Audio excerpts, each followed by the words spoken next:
Vamos falar sobre plágio no TCC, ou melhor ainda, como evitar o plágio no TCC. 5 dicas para te ajudar. Na verdade, só existe uma maneira de você evitar o plágio com 100% de segurança. Vou te falar isso mais no final do vídeo. Ao longo do vídeo, vou te dar 5 dicas muito importantes para que você evite o plágio e para que você não caia em algumas armadilhas, tá? Eu tô aqui com o meu pequenino roteiro que eu preparei para trazer essas dicas para vocês. E vamos começar por aquela que é mais contraintuitiva. Contraintuitiva é o que vai contra aquilo que intuitivamente as pessoas acreditam ou que as pessoas espalham como senso comum. O que eu vou te dizer agora pode ofender muitos orientadores. Já peço desculpas de antemão para eles, mas não retiro uma vírgula do que eu vou dizer. Detectores de plágio não são confiáveis. Sabe esses CopSpider da vida, esses vários outros detectores que o seu professor usa para dizer que o seu trabalho tem plágio? Eles não são confiáveis. E muitas vezes os detectores acusam o plágio, o seu professor acusa o seu trabalho de ter plágio ou invalida o seu trabalho e ele está errado. No meu treinamento online eu já orientei vários alunos que não tinham plágio no trabalho, que os detectores identificaram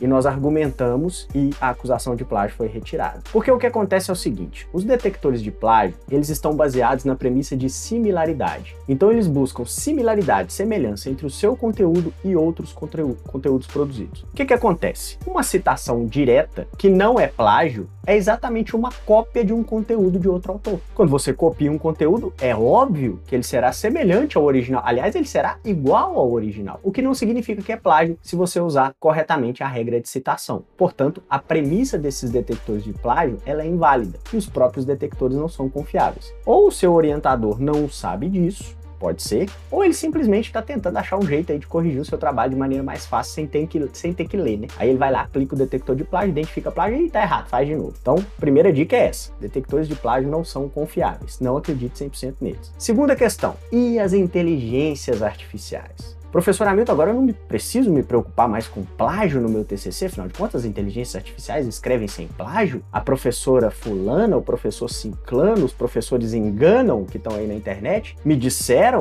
que eu posso usar um comando específico, um prompt, e aí a inteligência artificial vai produzir um texto sem plágio. Pois é, o que esses professores não te dizem, porque na verdade eles estão só interessados em te vender alguma coisa, que as inteligências artificiais cometem erros sistêmicos com relação a plágio e citações. Esses erros são tão sistêmicos que eles já têm um nome técnico, tá? Eles são chamados alucinações das IAs. As inteligências artificiais produzem conteúdos e citam autores que sequer existem, ou relacionam autores a obras que eles não produziram. E não tem comandinho específico, não tem prompt, não tem mágica, software, nada que consiga evitar que isso aconteça, porque o erro é sistêmico. A não ser que você entrasse lá nas linhas de código, né, e reprogramasse a inteligência artificial, você conseguiria algum resultado nesse sentido. Então, inteligência artificial para evitar plágio, ou escrever com inteligência artificial com 100% de segurança de não cometer plágio, cara, isso é um conto de fadas. Tá? Desculpa ser o portador dessa notícia, eu sei que você queria muito acreditar nisso, mas eu não quero que você caia na mesma situação, na mesma armadilha dos 15 alunos com quem eu converso, em média, por dia, que foram reprovados porque acreditaram nessa balela. Terceira dica importante aqui, não se aproprie de uma ideia, mencione os autores. E com isso eu já emendo uma próxima dica. Porque quando eu digo assim, mencione os autores, meu, isso é óbvio.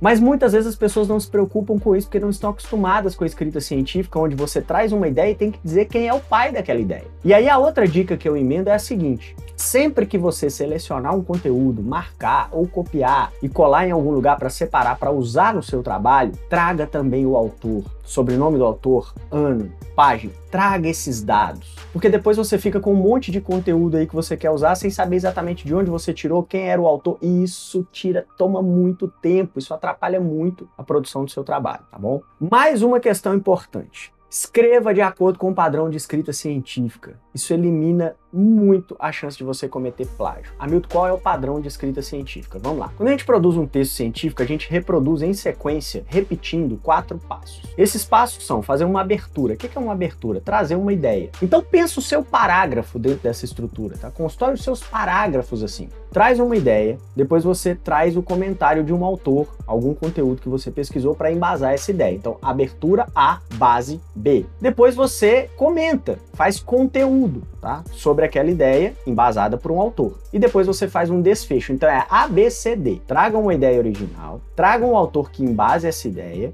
A ideia original no sentido de que é a primeira vez que ela aparece no seu texto, não é original porque é inédito e tal, meu Deus, descobri a roda. Não. É a primeira vez que você menciona ali no seu texto. Então traga a ideia de abertura, melhor esse termo, abertura, traga a ideia de abertura, use um autor para embasar, comente e aí passe para uma próxima ideia ou feche aquela ideia. Se você seguir esse padrão de escrita, pode ser dentro do mesmo parágrafo, pode ser em 2, 3 parágrafos em sequência, a chance que você tem de cometer plágio é muito pequena. E a única forma 100% confiável para você não cometer plágio é conhecer técnicas de citação. Conhecer e aplicar as técnicas de citação. Existem só dois tipos de citação, direta e indireta. Na citação direta, quando você vai citar livros, outros conteúdos científicos, incluindo aí artigos, monografias, dissertações, você tem que trazer na citação direta nome do autor ou sobrenome do autor, ano e página. Então já selecione essas informações para colocar no seu texto. Quando você vai fazer uma citação indireta, ou seja, você não vai copiar o conteúdo do autor, mas você vai ler, entender e reescrever, aí você traz sobrenome do autor e ano, não precisa de página. Essa é a regra básica. Só que, por que os alunos muitas vezes se confundem? Primeiro, porque os orientadores não explicam da maneira mais simples e direcionada. Segundo, porque não existem só fontes científicas. Você pode trazer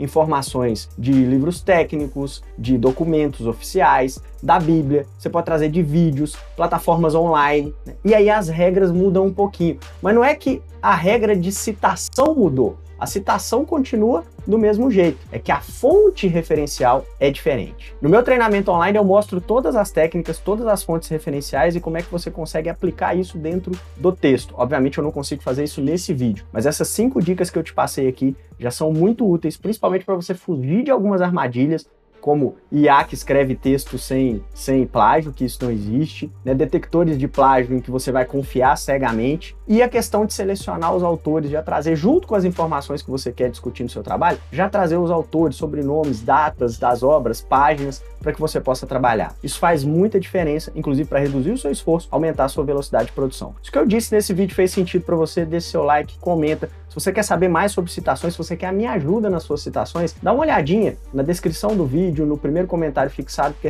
certamente tem aí o link do meu treinamento online para você trabalhar junto comigo na produção do seu TCC, se assim você quiser. Você também pode dar uma olhada em outros vídeos aqui do canal, que também falam mais de citação e mostram essas regras que eu mencionei aqui de maneira um pouco mais detalhada. A gente segue juntos, sem drama.